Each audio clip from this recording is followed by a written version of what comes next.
तुम्हारी दीदी है? हाँ? तुम्हारी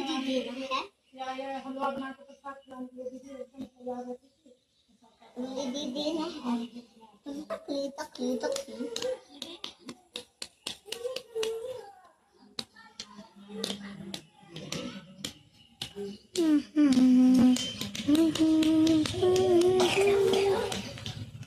तकली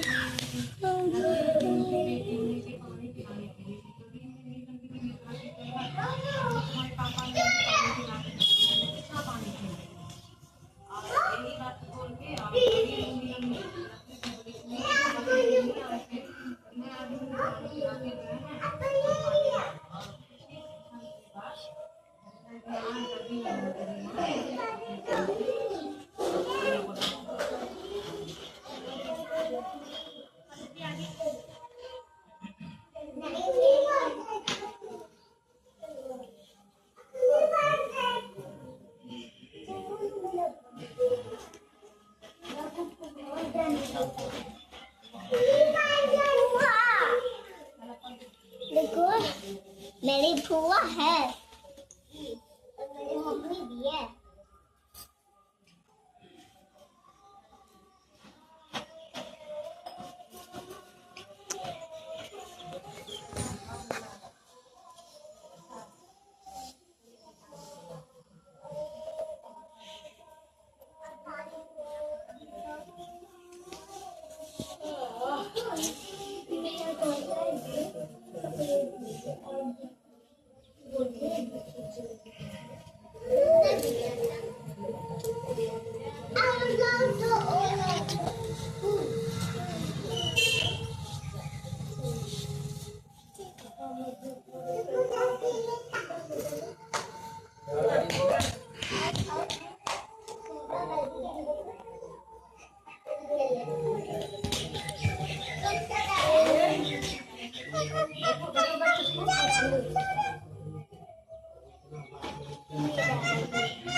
क्या करें? बाबू क्या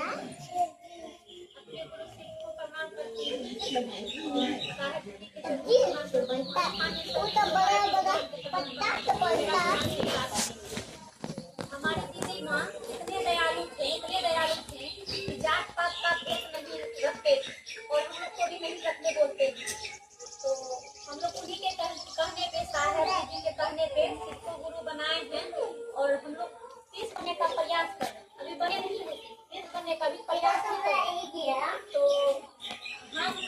हम भैया एक बात पे फोकस किए हैं कि प्रथम शिष्य कौन है, साहब या दीदी?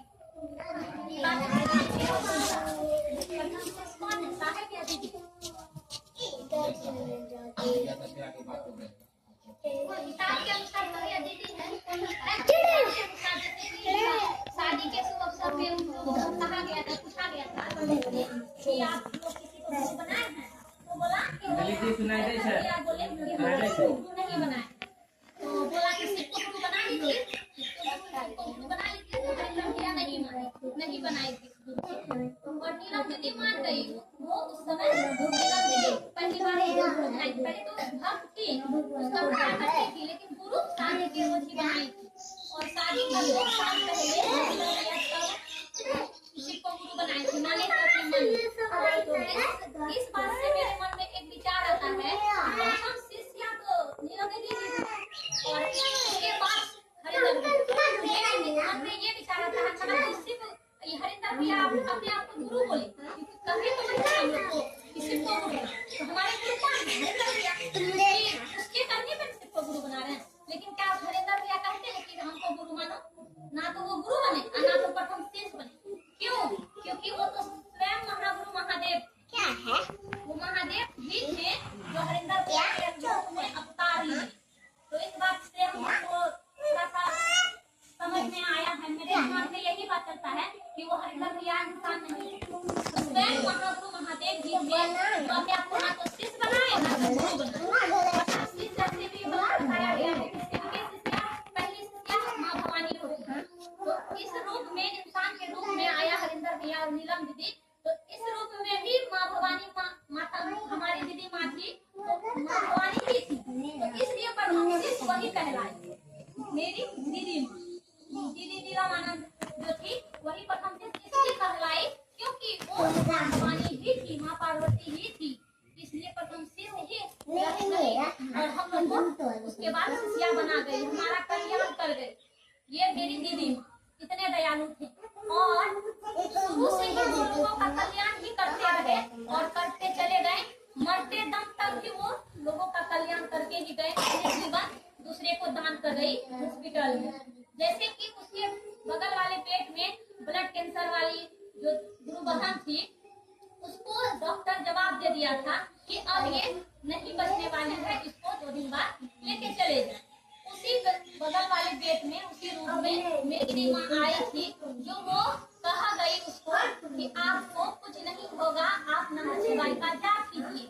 वो नीलम दीदी पर बच जाती, डॉक्टर बताया था कि वो बच जाए, लेकिन जो वो नमः शिवाय बताई ना वो ब्लड कैंसर वाली पेशेंट को, तो उस वजह से दीदी का उसका जीवन जो मृत्यु का था इसमें आ गया और मेरी दीदी माँ जो जीने वाली थी उसका जीवन उसमें चला गया।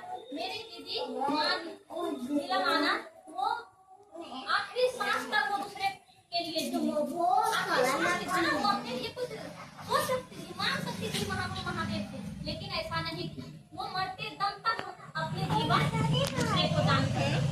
तो इतना ही दयालु है मेरी दीदी माँ। और हम लोग क्या करेंगे कि दोनों को पहचाने।